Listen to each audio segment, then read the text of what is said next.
Hi, we are going to solve the equation 2y plus 2 equal minus 14.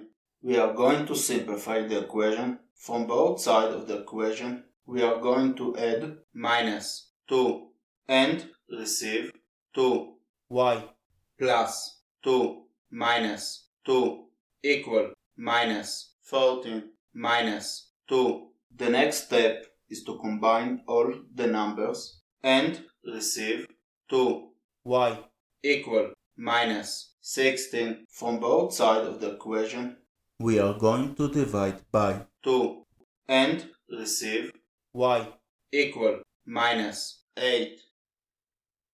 Thanks for watching. Please like and subscribe.